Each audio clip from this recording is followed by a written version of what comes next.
do the sex. Today's Locker Room Talk and Chats topic is vaginal rejuvenation, how to make your pussy look pretty. That's what we're talking about. Vaginoplasty, labiaplasty, perineoplasty, all the plasties. There's lots of treatments out there for women and people with vulvas who are unhappy with their vaginas, their vulvas. They may have conditions. It may be something just they feel self-conscious about. Now, I have been really open about the fact that I think I've got a pretty one. I have no complaints, but I recognize that I am not even necessarily in the majority of women and how women feel about their vulvas and vaginas, or their pussies, as I like to call her. And I think it's so important for women to know they have options, because if you don't feel good about your vulva, it's going to be really hard for you to feel good about sex and be present in sex and have a life filled with pleasure and a partnership that's satisfying. So we are very lucky because today I have an expert here who has an answer to all of our problems when it comes to how pretty we think our pussies are or how healthy they are or whatever. We're going to find out. We're going to find out who these treatments are for. I was so lucky to meet him. I went to the Stimulate trade show and conference where I met a bunch of really cool professionals in the sexual wellness arena, and I got to hear him talk, and now he's here with me. My guest today is Dr. Michael Reed. He's known as the Cosmetic Gyn. He is a renowned board-certified cosmetic and functional gynecologist with over 22 years of experience in women's sexual health, serving a diverse clientele that includes Hollywood celebrities and foreign royalty. So I'm just saying, there's something to this. His expertise combines advanced surgical skills with a holistic approach using cutting-edge technologies and hormone therapies to achieve natural-looking results tailored to each patient's unique anatomy and desires. Dr. Reed's mission is to destigmatize sexual health services and normalize discussions about both sexual health and pleasure, empowering women in the process. And that is right up my alley. But Dr. Reed, I would love for you to tell my listeners a little bit more about you before we move on. I mean, I think you did a wonderful job.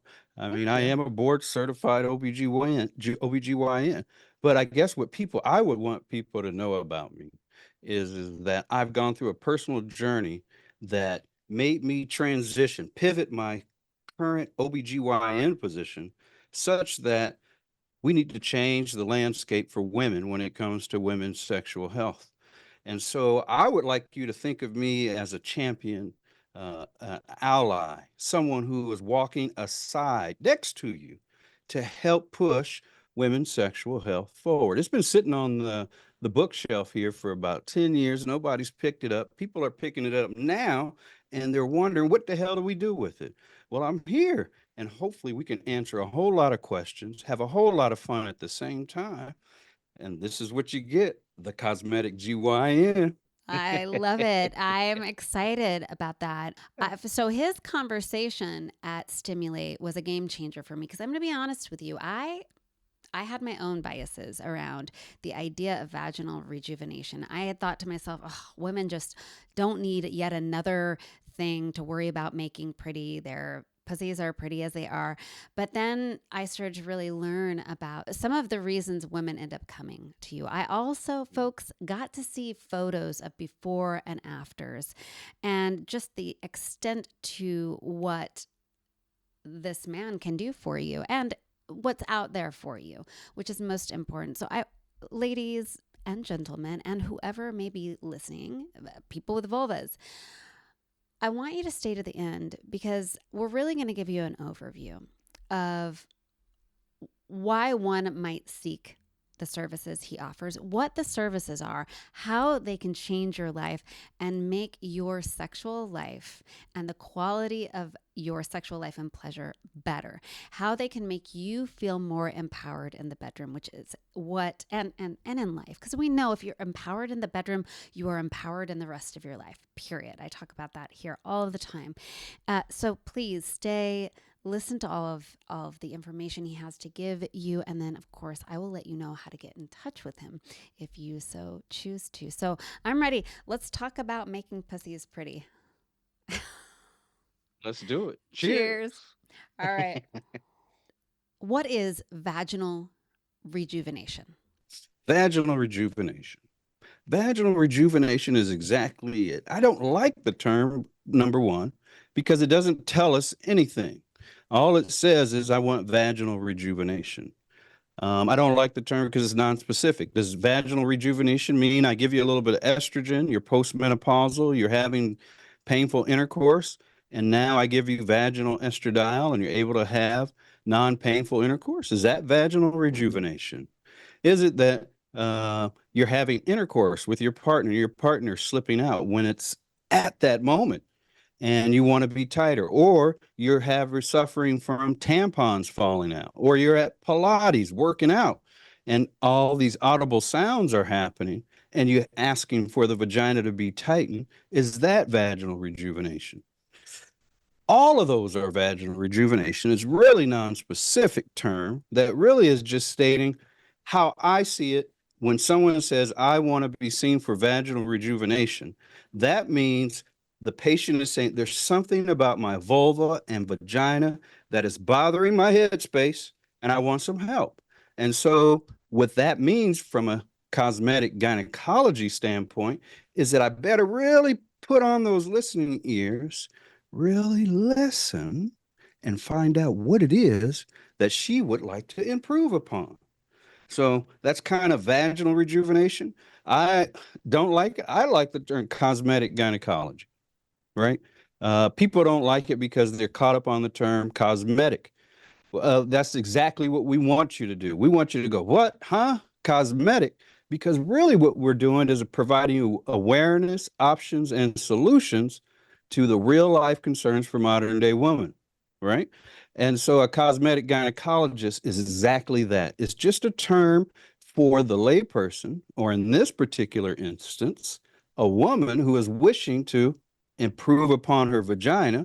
Well, who do I go see that's going to listen to me and have some answers? And that's a cosmetic gynecologist. That term is there just to get you to do exactly what everybody's doing. What the hell is a cosmetic gynecologist? Right, I love that. Yeah. And you know what was interesting to me in that conversation, or and what you just presented to me, is it's literally everything from the hormone replacement therapy, estrogen, Yes. which I'm on. Yes. Um, and I think it's very common when women get into perimenopause and older, all the way to you can actually go in and do the tightening and other things like that. Now, of course, I know nothing about the options out there. I mean, I've looked at them a little bit before talking to you, but you're going to tell us about those. But it really, there is a suite of options out there for women going through different life changes, whether that is having had children or aging or perimenopause. No one has to suffer through whatever the concerns Exactly right. are that pop Exactly. up. I can actually share my own story after I had my third child. I have three children.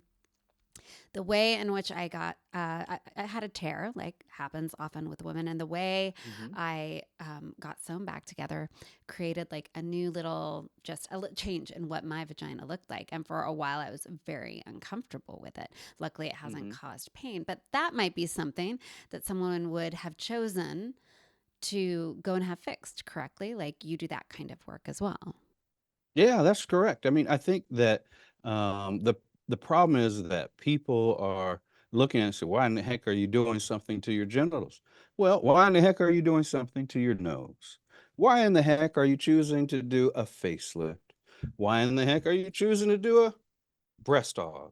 Why in the heck are you choosing to do an abdominoplasty? Because it's bothersome. You want to improve, you want to get rid of what's bothering you so you can have that headspace to enjoy other things in life. So the problem, there's not really a problem. It's just, hey, we're moving it down another notch to the vulva and the vagina. And so it could be cosmetic concerns, it could be functional concerns, it can be any reason that a woman would want to choose to change things to her liking, not his or her boyfriend's liking or her husband's liking, but to her liking, should be able to do that and should be able to do that confidently and know that the physician is well trained and can do the procedure and not be criticized, ridiculed, or held under a knife because they're choosing to do something that another woman is saying, I wouldn't do that. Well, that's her. Well, I wouldn't get a breast aug. That's okay. All we want to do is we want to set the field level, right? So that if a woman wants to do this, A, B, or C, she can do those things without being ridiculed or being put to shame or go on or be stigmatized for wanting to do such a thing. And so I think that we have to start giving women the ability to feel comfortable, and more particularly other women give other women the ability to feel comfortable in doing those things. And that's what I usually hear with patients is they don't want to say anything because they're more worried about what the other woman might say. It's not about what the man might say because we're just happy to be there. All of these procedures women are doing for their own edification, for their own self. They are not coerced. They're not asked by their partners or any of that. I tell you, 99% of the patients come in because of their own choice, their own wanting, their own wishing. And so if we could get rid of women judging women, as well as men are doing it, but more particularly women judging women or people judging people, would be great. I agree with you. I mean, just knowing my own first reaction when I heard about the concept of um, vaginal rejuvenation and the cosmetic options, it was just this part of me that instantly went, oh, they want us to change something else. But then thinking about, as I've been doing this podcast, all the things that women and people with vulvas have come to me and said privately, that the things that are holding them back from feeling comfortable in sex and ways in which they have so much shame and discomfort, especially around how their vulva looks. And then on top of that, you've already mentioned many of the things that plague women, from queefing like crazy. I even did a podcast on embarrassing sex things Yeah, that it's and real. queefing can like up its level as you get older too. And then some women being concerned about being loose and all of those things. Um, those are real things that come up. And I can't tell you how many times I've also just heard women talk about how ugly they think their vagina. They really have a negative relationship with that part of their body, which is super upsetting and sad, and also is a barrier to pleasure. What I'd like to do now, though, is to go situation by situation and solution by solution. So I'd love for us to kind of knock out some of the top things women come to you for. And what your solution is for those things, so that people Okay. can get an idea of like, oh, do I have this complaint? All right, then what are some of the solutions you have to offer? So what would you say the number one complaint is that brings women to you looking for help? I think the number one complaint that women bring to me is that they want more satisfying intercourse, right? They love their partner. They have no problems with their partner or their member's partner, right? They love them. There's nothing wrong with it. They want to have more pleasure, is what the typical patient comes in for. Now, how do they go about achieving that pleasure? Well, some of the women are older than they're in their 50s. And so they're saying it hurts. I can't get them in anymore, or I'm tearing on the backside. So then we help with one, either hormones, two, radio frequency energy or fractional CO2, laser treatments. There's even PRP, platelet rich plasma. There's even CO2 lift V to help with that, which is a carboxy therapy. Well, another complaint that some women might have is after having children, and they're in their 40s usually, and they're saying, I love my partner. He's great. He doesn't have any problem, but I like to feel more. I'd like to have a little bit more. I want to feel him a little bit more. I want to pull him into me. And so they want a little bit of a vaginal tightening. And then we talk about, well, how much of laxity is present. Is it such laxity that's present that requires surgery? Then we talk about surgery. If there's laxity that's present that can be modified and improved upon using a non-surgical option, we talk about that. Can we talk about what those options are? For So which one? for the laxity, Okay. how do you measure the laxity? Right. I think that's a great question. I don't measure it. I don't. She does. She tells me, Dr. Reed, I have been with my husband for X amount of time. I love him. I just can't feel him. I'm making some noises. I didn't make these noises before. I felt him before, and I would like to get back there. And then I said, okay, well, let's do an exam. And we do an exam, and invariably there's a large rectocele. A rectocele is a hernia between the rectum and the vagina, often seen as a lot of pink when they bear down. And so one of the options they go rectocele. I've heard of that. Is that what you're talking about? Similar to a rectocele repair? And I say, well, that's part of it, but a rectocele in itself is a hernia, and just repairing the hernia won't do anything to improve your sexual gratification. The reason why you came. And so we talk about how we would do that surgically, which would be modifying the muscles, bringing the muscles together, and then coming out, removing any scar tissue, plicating muscles again, recreating the angle of pleasure again, and then cosmetically doing the procedure such that when she looks down, she's pleased.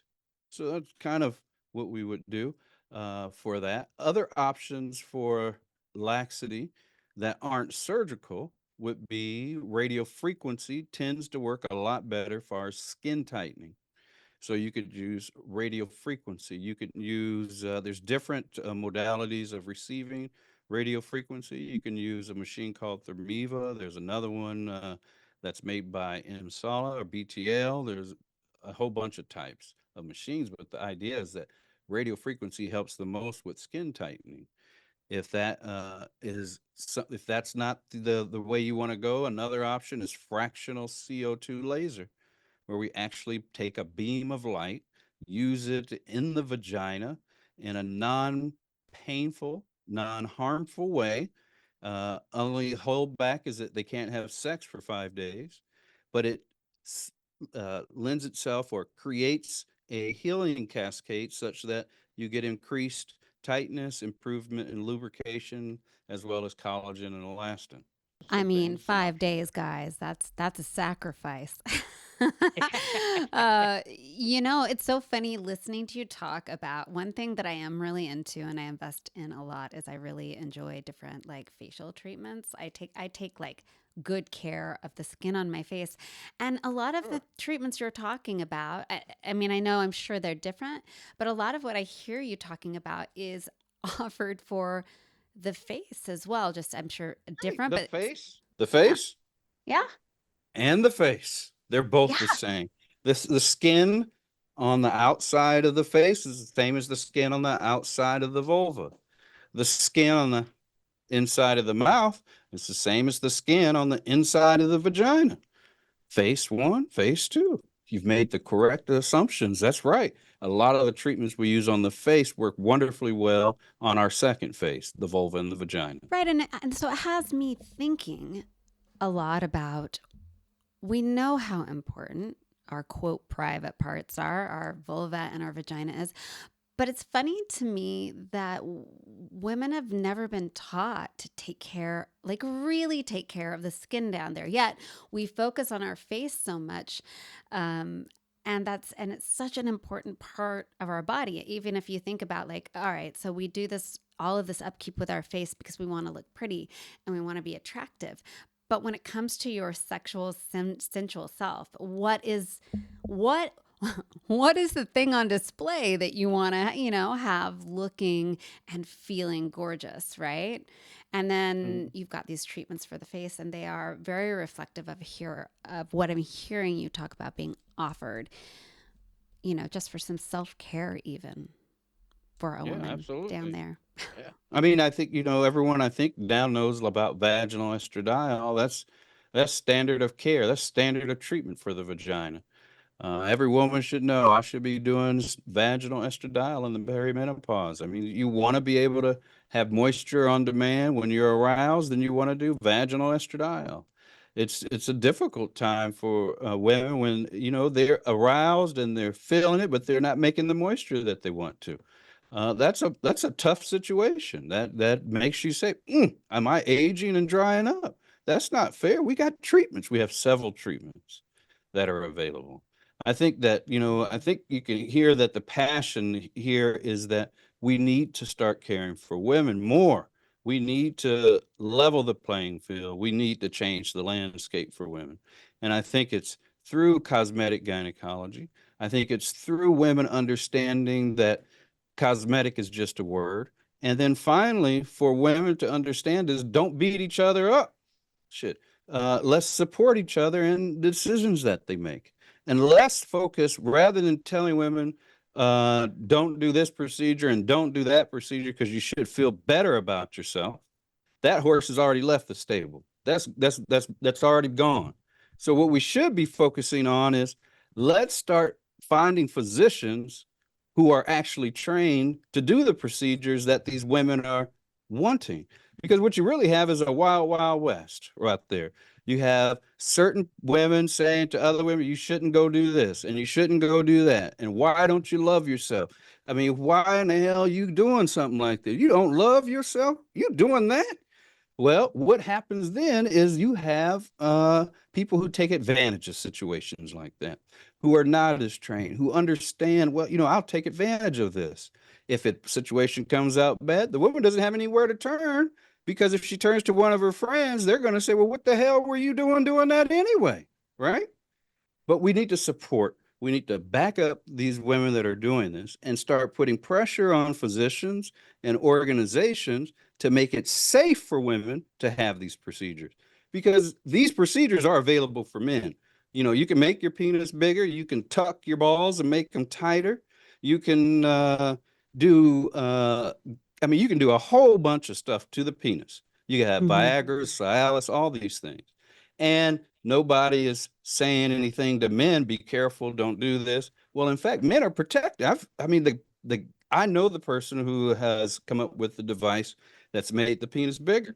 He refuses to let any physician do it. Only 16 people can do it in the nation. Why? And I asked him why. And they said, well, because men only have one penis. And that really grinded my gears because women only have one vagina. But you can go out there and do all these things without training. So we need to get past the point that they're doing these procedures because they're already being done. Let's get behind the women, support these women, put pressure on organizations and physicians to be trained, do these procedures right, so that the playing field will be level. I mean, let's talk about the fact that one of the things you shared in your presentation was you fixing botched up procedures, right? Yes, yeah, yeah, Um, yeah, and I don't remember. So I do want to go over, like, I don't know what a vaginoplasty is, labiaplasty. I don't know what these are, and I do want to get to speaking to them. But let's talk a little bit about which one of those procedures did you do in that presentation. A woman had come in and had gone and yeah. had a procedure done to make her lips, I assume she wanted them smaller because she had been bullied by her early Yeah. lovers who had like made fun of how her vagina looked, her pussy looked. So she had gone Hmm. to someone who clearly I was shook by the photos of what they had done to her. And she came to you and it was amazing. Like the work you did, like I almost teared up just because as a woman, I can't imagine going through what she did. And Hmm. then you really like fixed it. So, can we talk a little bit about those procedures? Yeah, so what you're talking about is labiaplasty. 184,000 women worldwide will undergo a labiaplasty this year in 2024, and it's continuing to rise. And what's happening is that there are physicians that are not being trained. There's very few trainers in the United States when it comes to training how to do these procedures. I learned from one of the best. I learned from the guy who wrote the textbook in female cosmetic surgery, did a fellowship with him for 18 months. And from that, I saw that women were being botched left and right because he was getting some of those patients, and we were seeing those patients. Botched, and in my terms, botched is a term in which I would say that the original physician cannot repair the damage that has occurred. If the original physician can't repair his or her work, then she's been botched, right? And Yeah. so I did come up with and spearheaded a procedure called Revive. I call it Revive. It's a vaginal flap advancement. It's known, people know how to do it. I'm the only one that has successfully done it in the United States. The next person I know of is in Romania, and the one after that is in Germany that know how to do this vaginal flap advancement.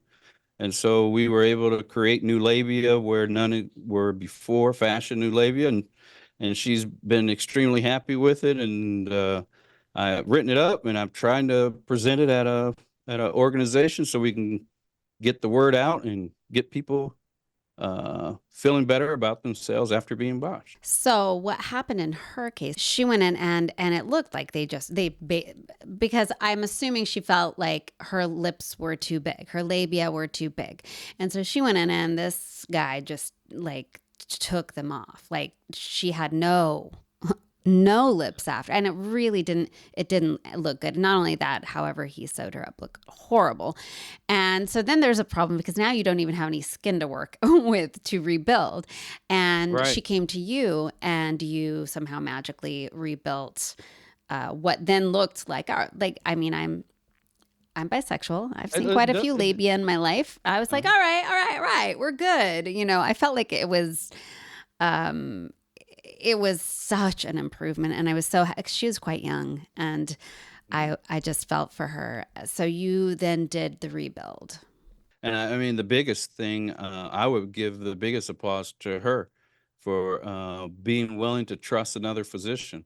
I mean, to go under this with the idea and feelings that she had about her large labia being scrutinized, and then knowing that other women and other people are going to scrutinize her decision, and then the physician botches her, and then she has to live with that, heal with that, and then trust another doctor.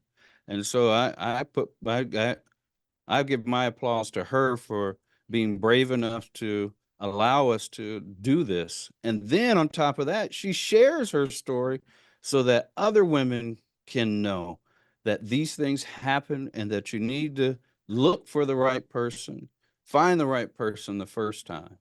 And and also sheds light on the fact that we as physicians aren't doing what we're supposed to be doing. We're not training, we're not taking up the time, except for those cosmetic gynecologists that I talked about in the beginning. But there's a lot of docs out there that don't want to take up the time to learn something new. This is not an easy procedure. When you look at it, you think it would be. I just did one this morning, and that took 2 hours, 2.5 hours. This is The not a labiaplasty is Yes. difficult. Yes. Yeah, it takes time, effort, and just a lot of skill.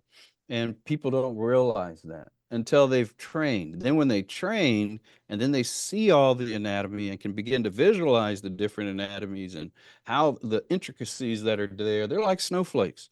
And so to be able to manage that takes real expertise. And they don't see that until they get trained. And then they go, "Oh, what was that?" You can't just pull it, cut it, and be done, Right. I right? mean, I think that's another thing that I wish people really understood is that when it comes to women's vulvas, like we are not, I know when you are on porn, you're seeing one set of they look for the same one to show everybody, but every woman's vagina, vulva looks different, and there's a lot, and it all looks good, but certainly there are, it's sort of like with each of us, it's like, oh, this set of people are attractive, all of the rest aren't, and they do that with vaginas, and especially with labia and the lengths of labia and what comes out and what doesn't. So I would imagine it takes a But while. I don't think that I would stop you there in that I disagree just a little bit, and so I want to Yeah. talk about that. In that it's not just oh, the labia are just a little long and I want it shortened a little bit, or It looks a little cuter this way, and I would like it that way. I mean, I've had a basketball coach that came to me, and she said she was 38, 39. She had just figured out what the procedure was. She wished she had knew about it because she had running up and down the court for years as a basketball player, and now as a coach, she was experiencing the same thing. And now she was able to get them trimmed and live more comfortably. So you're saying That's that they different. caused pain, they caused Right. Then discomfort. you could, yes, pain and discomfort. A lot of people who don't understand almost invariably have an innie. Okay, meaning that their labia minora are not protruding out beyond the labia majora. They're innies. And so those innies don't get it. Sometimes if you're dealing with a thicker penis, the labia minora can get pulled in and can be painful or discomforting. During You, sex. During yes, sex, the labia, when they're can be larger, pulled they in. get pulled. Yes. Oh, So sometimes the lady may just have to pull one labia and pull the other one apart and say, okay, well, does she want to do that all the time? Or does she go, oh, stop, hold on, let me move. Well, she gets tired of how doing it. embarrassing. Yeah. Okay. Yeah. That could Okay. be. What That was a about good, if by she the is? way, that was a good representation. You using your jacket lapels Yeah. to, Yeah. I if like you're on doing my that kind of audio stuff. podcast, come to the video podcast because that was the most PG version of like imitating a vagina. Yep, yep, we get the point across, right? So then Yeah. what about women that are now training, who want to train, who want to exercise, who want to jog for long distances, who want to be just pure athletes, soccer play. I mean, the whole field is opening up for women now, right? Women are doing everything, lifting weights. There ain't a damn thing that women can't do. Shit, we're about to have our first woman's president, right? So, I mean, there it is. So, as women are doing more, they're learning that, hey, these labia are getting in my way, right? Soccer players, baseball, I mean, sports, models, if you're modeling lingerie. Or what if you want to wear your own lingerie, but now you got to wear some other underwear that you don't really want to wear? You want to wear a little more dainty ones, but they won't hold everything, and you don't want anything hanging around over on the outside of each of your panties, right? So that's a lack of freedom that the woman is looking for. She wants the freedom to be able to wear and choose things that make her feel good and not being dictated by her genitalia. Huh? So it's not looks. It's not just looks. That's the whole thing. People are waking up and going, wait a minute, it's not just looks. I mean, they're in the way when I'm putting on my pants and my underwear. I zip. I mean, there's all kinds of stuff that's happening to these women, but nobody's talking about it. No, I'm I mean, trying to talk about it, and the ones that have innies don't understand it. And if we talk about it, and if the women talk about, well, I want to do this, they're told they're crazy. And then there's no doctors that are really good and trained at it. So where does she go? I mean, we got a big ass hole there. We need to fill it in and take care of these women, right? It's not about you feeling good. It's not that you're you're lacking confidence, honey. You don't love yourself enough. So why are you? It's not that. It's not shit.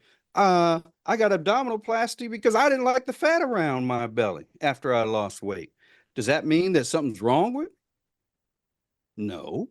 Well, if I'm fit and 40 and I have muscles, six pack, my legs are killer quads, my arms are guns, and I go stand in the mirror and pose, and now my labia majora are the only things dangling in the way in the wind, and there's a doctor like Dr. Reed who can tighten that up, cinch it up, and make me feel as fit as I look and feel, sure. So it's not all right. about cosmesis. There's a whole lot of things that go along with it. There's a lot of things functional. Every cosmetic procedure is a functional procedure. And every functional procedure has some sort of cosmesis in it. If you had a functional procedure, you wouldn't, and you say, oh, it's just functional. I just want the labia away. Well, then shouldn't anybody be able to do it? Just cut it off, leave you a hole. They're not in the way anymore, right? But by not training doctors and not putting pressure on organizations, those women who got chopped off have nowhere to go. Well, if they go to court and try to sue that doctor, everybody everybody is looking at her and going, well, why in the hell did you do that? And you said the labia were in the way where they're not there anymore. So what are you suing about? Well, damn it, if you were trained and there were understandings, you want to leave a little bit of labia. This is what normal labia look like. Here's another thing that really gets my gears going is women are left without proper instructions. They're told, oh, you can go back to work in 3 days, just ice for a few hours. It's not a big deal. Are you kidding me? No, I have page after page of instructions. There's a whole list of things that women need to know about. And this is a brand new field, and people are getting hurt. People are doing well. Just depends on what they're pulling and drawing. So if you're talking about putting women forward, if you're talking about moving the mark for women, then the one way that we move that mark is get doctors trained to not only talk about it, but correct it appropriately. Be able to counsel the patients, be able to talk about, well, every patient that I see is normal. I make sure they know they're normal. You know you're normal, right? I mean, I haven't looked at you, but I know you're normal. Why? Because you're normal. You're born normal. But you're allowed to change those things that bother you. So let's talk about what's bothering you. But you do understand you're normal.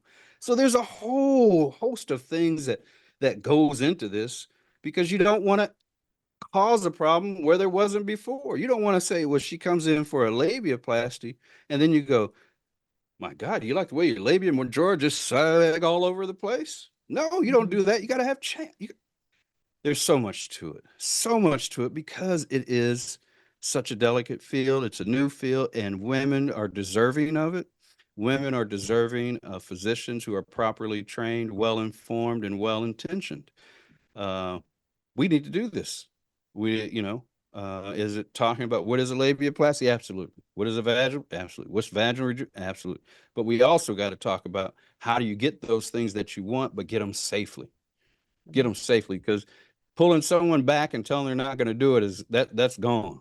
That's gone. Anybody beating that door down, that horse is gone. You're not going to catch it. I'm glad that you brought up the functional piece because, as someone who, like, I definitely have not, obviously, I have not experienced the problem of the outie, but it didn't occur to me either that there would be the functional side of it, or that it would keep women from doing things, which is kind of silly when I think about it, because I know women who get breast reductions because it's painful and causes back problems, and we don't blink at them, right? And also, I have friends who have lost a lot of weight, and actually, it's built into insurance after they lose a lot of weight that those procedures are covered to remove the skin because it causes chafing and like all sorts of irritation. But you're Same right. things happen down low. Women don't talk about that. Women, like as many women as I have talked to, I have never had a woman openly talk about how having admitted to, like, I have large labia, and I'm sure out of all of my many women friends, there are some that do, or about the problems it causes. But everything you mentioned is something that would be a daily interference for a woman Yeah, trying to have a happy, fulfilling life.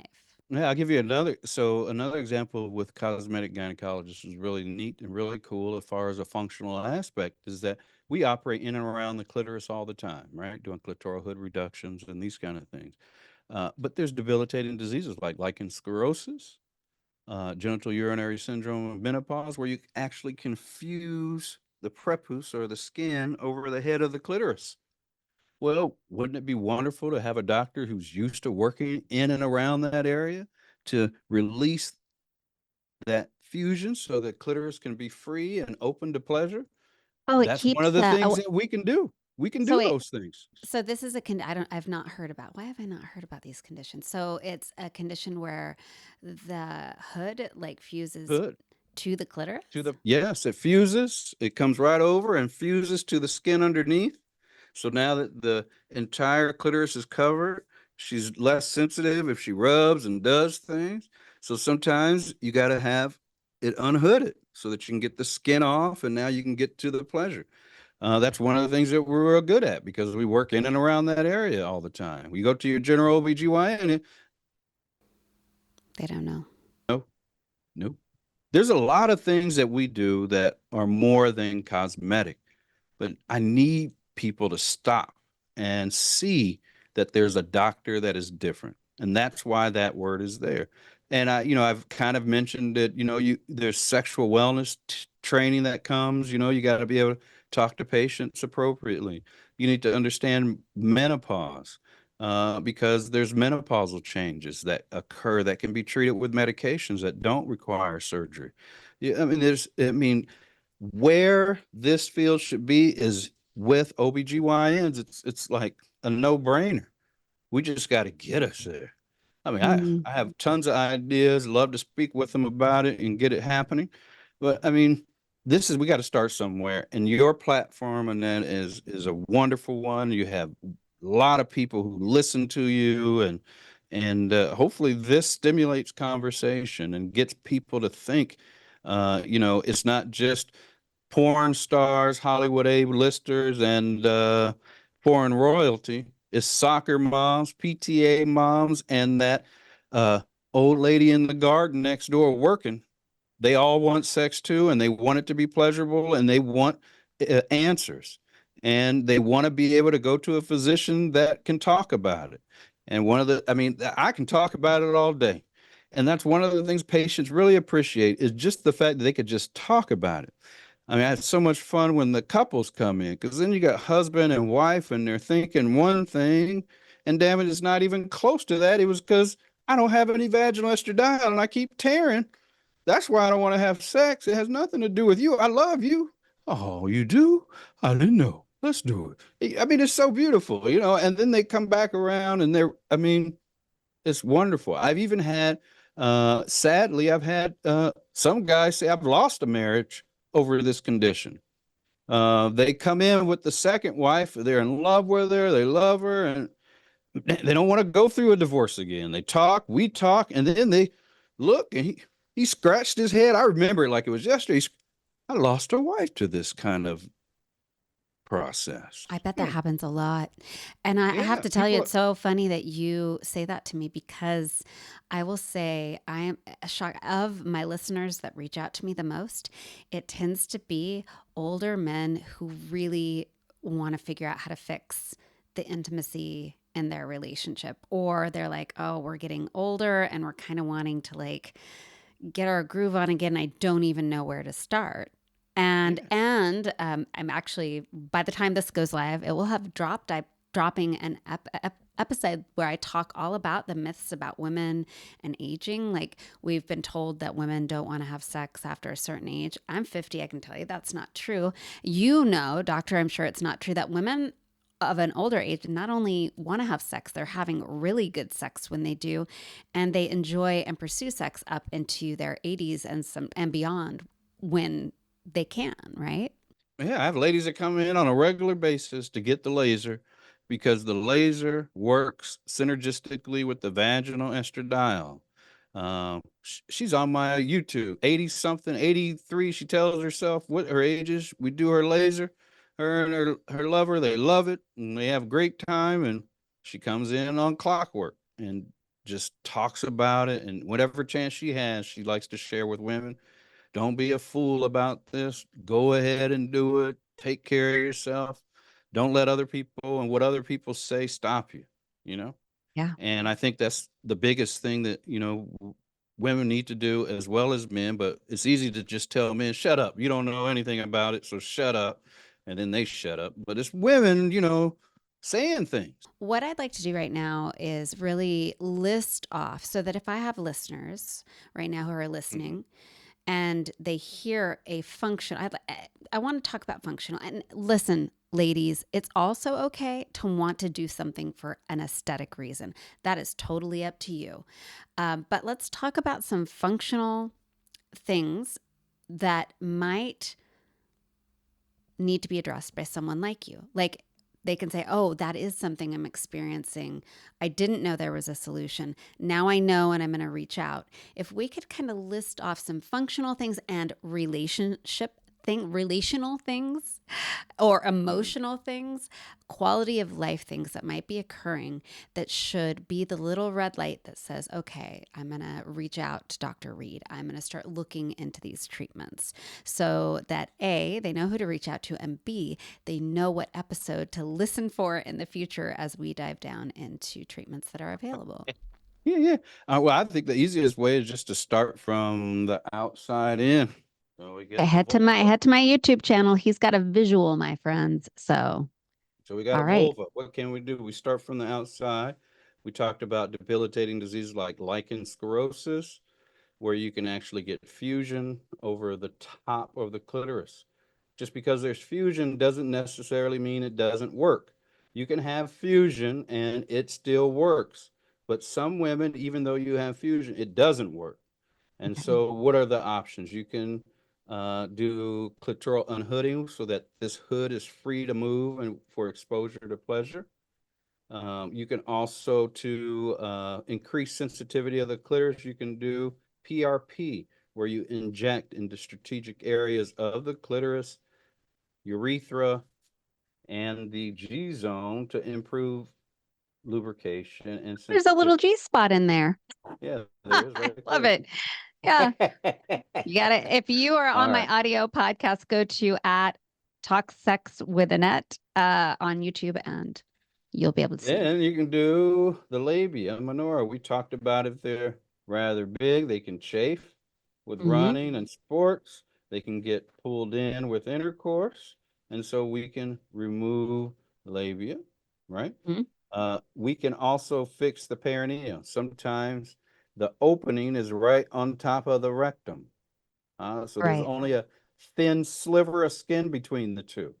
And that's usually because the muscles of the perineum weren't repaired appropriately at the time of delivery. And so there's just a sliver. So then you could be getting poo close to the opening or into the vagina. So, from a functional standpoint, you can do a perineoplasty, which closes the vagina, elevates it, and creates more space between the anus and vagina, thus making hygiene better. So we talk about labia majora. Labia majora, sometimes they can be droopy, they can get in the way, they could interfere with walking, they could take away the freedom to wear clothes that you would like to wear, whether that's Lululemons, Athleticas, or Aloe. Some of those can affect the way we want to look. So you can do actually a facelift of the labia majora where we're able to remove a sliver of skin and then take this piece that was cut and move it in closer and tighten the skin of the labia majora. Now, on the inside, when you talk about the inside, sometimes that we talk about for pleasure, sometimes this area, the perineum, can be flat. So you want to create something kind of like a ramp to change the angle so that you can direct the penis more towards the G zone. That's called the Vanga Angelo. It's an angle creator to do that. You could also have flatus. You could also have queefing from doing exercises, or you might see large bulging that's coming out when you go to have a bowel movement. Or when you have a bowel movement, you got to put your thumb in the vagina so that you don't, so that you can have a bowel movement. And it's Oh, called wow. splinting, so that you can splint and have the bowel move out of your rectum rather than pooching up into the vagina. So by fixing that with a vaginoplasty, you can get rid of that hernia. You can tighten the muscles and you can make the tightness to your liking, similar to that of your partner. Whew. Then you can do down there all of these things non-surgically. You can add clitoxin here to help with sensitivity. You could add both. I mean, there's lots and lots and lots. But you can't go anywhere else to find this, right? You go to your OBGYN and you're 50, they say, let's check your mammogram. Have you had your labs? Let's do your pap smear. How are the grandchildren? See you later. And if you have a good one, they may ask if you leak. And that's about it. But we just talked about a whole host of issues that women can experience. And I, have said these terms are modern day concerns for the modern day woman. And what do I mean by that is women are doing anything and everything, including presidency. And so we need doctors that can address the real life concerns of women. And that's a cosmetic gynecologist, not your ordinary gynecologist. But those are just some of the things we can do for the vulva and the vagina. That's amazing. That was such a great way to walk me through it. I had no idea. Yeah, it's I'm a more little than embarrassed. cosmetics. Yeah, I know. I'm a Yeah. little embarrassed at my own lack of knowledge because I do spend a lot of time researching all this as a woman now going through perimenopause. I have to be proactive because the information is not out there. I mean, I'll pull studies of my own and dive deep, and I look for experts. But now that I know the vast array of struggles that women are having out there because of their vulvas and vaginas, I hope that just hearing this talk, hopefully you're going to go to YouTube and you'll, at the very least, hit my YouTube channel and then fast forward to the end and watch his walkthrough on that. I think that's going to be super helpful, that you'll get help. We all deserve help. We all deserve to be comfortable, confident, and to be in love with our pussies, I think. I love Free. mine. I love mine. So thank you so much for all of that. I would love for you to walk my listeners through all the places they can find you. Oh, they can find me on YouTube, Instagram, Facebook, TikTok, Google, Bing. Just put my name in. Just put my name in Google, you'll find me. Real Self, IRCG USA, Revive. I'm all over. Just look for me if you need me. I'm here for you. Would love to care for you.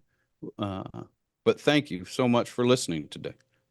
Yeah, and thank you so much for being on. I look forward to future conversations and getting information out there for people who need your services, because I know there's a lot of us out there. And listeners, what a treat for you today, because this really is cutting edge stuff. And what a treat for me. Coming into the conversation, I knew kind of what we were going to go over, but I did not know it was going to be so informative and so vital and important. So thank you so much. And to my listeners, I'll see you in the locker room. Cheers. Cheers.